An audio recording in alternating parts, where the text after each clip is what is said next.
नमस्कार, मैं हूँ ब्रजेश कुमार। गांव में बहुत सारे ऐसे किसान होते हैं, ऐसे लोग होते हैं जो पशुपालन का काम करते हैं।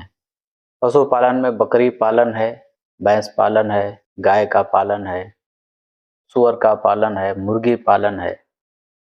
ये सारे काम करते हैं अपने आर्थिक संसाधनों को बढ़ाने के लिए। लेकिन कभी-कभी ये देखा जाता है कि किसानों के पास या जो पशुपालक होते हैं, उनके पास मतलब जगह तो होती है लेकिन पशुओं को रखने के लिए सुरक्षित स्थान नहीं होता है। कभी धूप से परेशान है, कभी जाड़े से परेशान है, कभी बरसात में बाहर बंधे रहते हैं। तो ऐसे में कभी-कभी मौसम की वजह से पशु बीमार हो जाते हैं और बीमार होने के बाद मर भी जाते हैं, तो किसानों को काफ़ी नुकसान होता है। जो पशुधन है वो सुरक्षित रहे, तो लेकिन आर्थिक संसाधन ना होने की वजह से लोग सोचते तो हैं, बस सोचते ही रह जाते हैं। तो यहाँ पे मैं बताऊँगा कि मनरेगा योजना से व्यक्तिगत कार्यों में व्यक्तिगत लाभार्थियों के लिए पशु शेड बनाए जाने की व्यवस्था है। तो इसमें 2.5 लाख रुपए तक का पशु शेड पशुओं की संख्या के हिसाब से बनवाया जा सकता है। तो इसके लिए आपको पहल करनी पड़ेगी, आपको थोड़ी मेहनत करनी पड़ेगी अगर आप लाभ लेना चाहते हैं। तो अपने गाँव पंचायत के जो प्रधान हैं, उनसे कहें।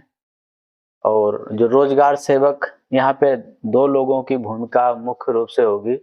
रोजगार सेवक और एक तकनीकी सहायक और होते हैं अपने यहाँ मनरेगा के, जो एस्टीमेट वगैरह बनाते हैं। अगर आप इसका लाभ लेना चाहते हैं और हमें लगता है कि बहुत लोगों की आवश्यकता होती है, लेकिन लोगों को जानकारी ना होने की वजह से लाभ नहीं मिल सकता है। तो मैं आपसे कहूँगा कि इस वीडियो को आप अधिक से अधिक लोगों तक शेयर करिएगा और साथ ही हमारे चैनल को सब्सक्राइब कर लीजिएगा, जिससे चैनल की ज़्यादा से ज़्यादा पहुँच लोगों तक हो सके और वीडियो ज़्यादातर लोगों तक पहुँचेगा तो किसी न किसी का लाभ इसमें ज़रूर हो जाएगा। अगर आपको लगता है कि हमारे पशुओं के लिए हमें शेड मिलना चाहिए यार, जो सरकार की योजना है इसका लाभ हमें मिल जाए, तो आप अपने रोजगार सेवक से बात करिए और उनसे कहिए कि हमारे पशु शेड के लिए आईडी जनरेट करवाएं। पहले जो नियम है मनरेगा में, आपके कार्ड की आईडी जनरेट होगी और आईडी वहाँ ब्लॉक पे जो ऑपरेटर होते हैं मनरेगा के, वो जनरेट करते हैं। तो इस चीज़ को आप समझ लीजिए, थोड़ा स्टेप बाय स्टेप होता है। दिक्कतें होती हैं, रोजगार सेवक जल्दी आपकी सुनेंगे नहीं। अगर आप खुद जाएँगे ऑपरेटर के पास तो वो मानेंगे नहीं आपकी। तो अपने यहाँ का सिस्टम कैसा है, सभी लोग जानते हैं कि किस तरीके से लोग काम करते हैं। तो उस चीज़ को भी ध्यान रखना। आईडी आप जनरेट करा लीजिए, आईडी जनरेट हो जाएगी तो उसके बाद उसका जियो टैग भी होता है उस स्थान का जहाँ पे आप पशु शेड बनवाना चाहते हैं।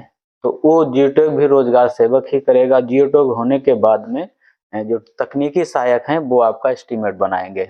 एस्टीमेट स्वीकृत होने के बाद में एक समस्या और आती है यहाँ पे। मनरेगा में पैसा किसी को एडवांस नहीं मिलता है। ज़्यादातर व्यवस्था जैसे गांव पंचायत भी काम करवाती है तो पैसा पहले अपने पास से खर्च करती है। मार्केट में इतनी वैल्यू नहीं होती है कि लोग उधार दे दें। पैसा पास से लगाते हैं या दुकानदार का क्रेडिट पे सामान ले आते हैं। तो जब भी आप सोचें कि हम अपना पशु शेड बनवाएंगे, तो इसके लिए अगर आप सक्षम हो तो कहीं से व्यवस्था कर लें क्रेडिट पे और अपना पशु शेड बनवा लें, या प्रधान जी से भी कह सकते हैं। लेकिन लोग इतना जोखिम नहीं उठाना चाहते हैं, इसलिए किसी भी लाभार्थी को इसका लाभ नहीं मिल पाता है। जो सक्षम लोग होते हैं अपने पास से बनवा लेते हैं। तो ऐसा अगर आप कर पाते हैं तो आपको निश्चित इसका लाभ मिल जाएगा। और जब भी पेमेंट मनरेगा में 4 महीने, 5 महीने, 6 महीने के अंतराल पे पेमेंट आते रहते हैं।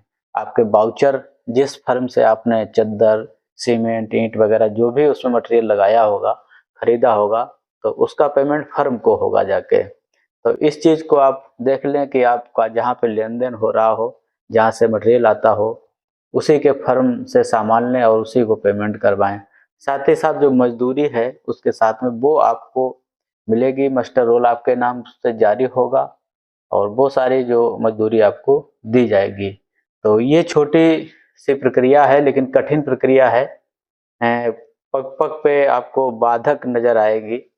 तो अगर आप चाहते हैं कि सरकारी योजना का लाभ आपको मिले, मनरेगा से आपका पशु शेड बन जाए, तो उसके लिए आपको पहल करनी पड़ेगी, आपको मेहनत करनी पड़ेगी। हो सकता है कि रोज़गार सेवक के पास 4 बार जाना पड़े, 4 बार ब्लॉक जाना पड़े, तो इतना सरल फिलहाल नहीं है, लेकिन लाभ आपको ज़रूर मिल जाएगा। बस इतना आप प्रयास करिए, हमारे चैनल को सब्सक्राइब करिए, वीडियो को दूसरे लोगों तक भेजने के लिए वीडियो को शेयर ज़रूर करिएगा।